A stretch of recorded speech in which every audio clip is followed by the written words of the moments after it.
Hey guys, welcome to another week of Murphy Brown's Prep Time, here with another playoff edition. As always, I'm Sam Brown. I'm Michael Murphy. And Murph, what games last week caught your eye?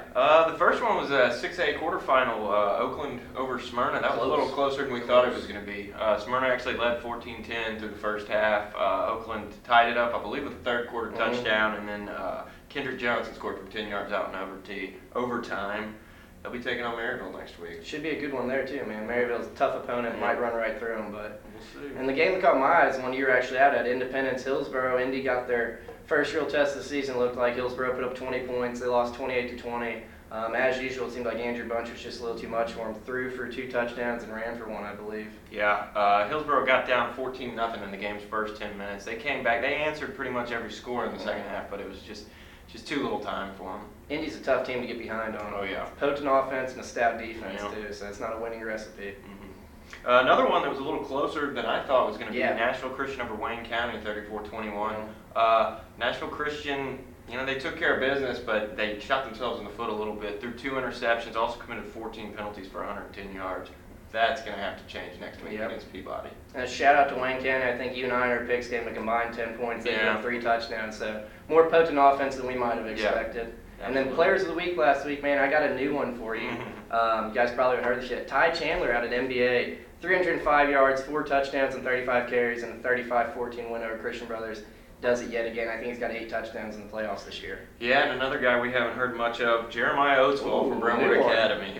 Ran for 205 yards, threw for 113 more, scored all 3 touchdowns in a 24-7 win over Baylor. So those guys are getting it done. And then a new one, we've used him once before, I think, this year, but Andrew Rappe, threw for 206 yards and 12 passes, had 2 touchdowns, ran for 122 yards, 2 more touchdowns. Big win for them, 55-35 over White Station. And we got the rare defensive top performer. We got Peyton Pisacani at Centennial. Actually had 2 pick sixes in a 25-0 win over Henry County. So, way to go. 2 touchdowns by a defender. You don't see that every day. No. And then, man, next week, what I'm excited about Friday is Centennial Independence. Centennial 11-1 this year. Only loss came against Independence week 2. So they lost 49-6.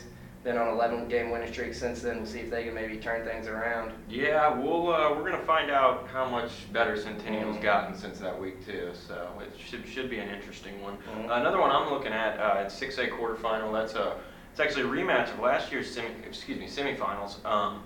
Whitehaven travels to Ravenwood. Ravenwood won 24-14 last time around. The Raptors, their offense has been great this postseason. Whitehaven's also got a guy to watch, Kylan Watkins. He's a junior running back. He scored 8 touchdowns this postseason. So tough to stop. White Station got some yards on Ravenwood last week, so we'll see what happens out there. And then I'll be watching CPA again. Liberty Magnet or Liberty Tech from Jackson, where I'm from, is coming in. Going to try to beat the Lions at home. It's going to be a tough task.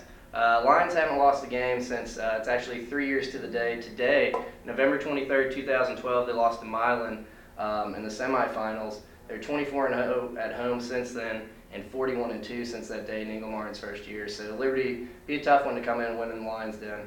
Yeah, I know Liberty unbeaten. It's going to be tough. That's going to be a good game. I think CPA could have their hands full, but we'll see. And y'all come back next week. We'll have all the finals matchups locked up for you. See who's going to be playing for a state title in Cookeville. Yeah.